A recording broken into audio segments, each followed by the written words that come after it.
Hey guys, what's your review show? My name's Austin. F1 stars Brad Pitt. A Formula One driver comes out of retirement to mentor and team up with a younger driver. Any movie that you were going to be excited for this year, this would be the movie that was brought to us by the guy that directed Top Gun Maverick, which was one of my favorite movies of 2022. I think it probably was my number one film of that year. And I was really looking forward to this movie. This movie is as good as everything I expected from it. Everything down to the stunts in this film, the camera work, feeling like you're in the actual F1 car is well done, well crafted. I got to see this on IMAX. Joseph does a fantastic job once again making you feel immersed in the experience of what's going on in the film. Brad Pitt kills it as Sonny. I really liked him a lot. I think he has done better role, but playing as this like retirement wash-up dude who doesn't care about the money, who just wants to race, sounds very familiar to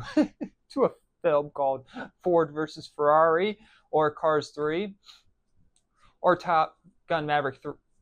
You could really just combine all three of those films and you'd get F1. And I did like this rival competition that was happening between Brad Pitt and this younger rookie who was kind of like, feeling like he was being pushed out by this older guy that was coming in trying to save this one company that was not very good. They brought in Sonny to hopefully boost up their ratings and so the company doesn't have to get sold off. I thought their dynamic really worked very well in the film. Now, with that being said, the story is kind of predictable. It doesn't really do anything new. Doesn't mean that's bad or anything, but I didn't really feel any form of emotional attachment to any of the characters, to be honest. I did like Sonny's arc throughout the film, but it's really kind of like these minor little tissues with the other characters I didn't think was very well executed.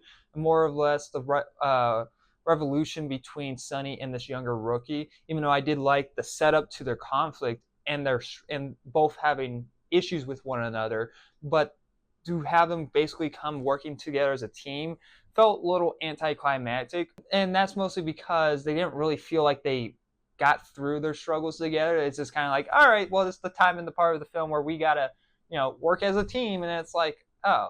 And I think that has to do with a lot of it, that most of their conflict when it came to actually kind of almost resolving certain things were played off for laughs. And the film is funny, but sometimes they could overdo it and actually kind of ruin the scenes and ruin what could have potentially been an emotional attachment to these characters, because they did actually set up a lot of interesting things of almost having these two guys having the same past, but they never actually really talked about it. There's only one scene that involves them playing cards and playing poker or Jack Black.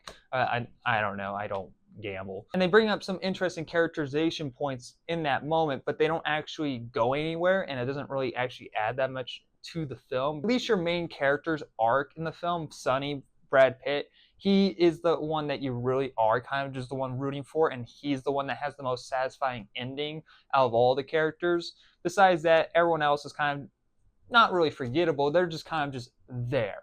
And they did try to at least give elements to a bunch of the characters, especially the team and the crew, the engineers and all of that, but they didn't really give much to do with them, which is very strange because this movie is 2.5 hours long, and with a movie that long, you expect mostly everyone to have a satisfying conclusion throughout this whole entire film, and no one really does besides Sonny, which is fine because he is your main lead and that's like the most important thing. But there's also the rookie who just kind of just felt left out and who should have been part of that resolution with the tissues tied together, instead of just being like, all right, well, it's time to be a team member. I'm just gonna throw away my issues I had. And like there was this odd like villain that showed up out of nowhere towards the end of the film. Throughout the whole entire film, there's like an ominous threat in the background, like of this company, going bankrupt or have to sell off their shares or whatever. But until they gave that anonymous threat a face, and it was almost really cliche and comic book kind of villain, like twisting the mustache type of villain.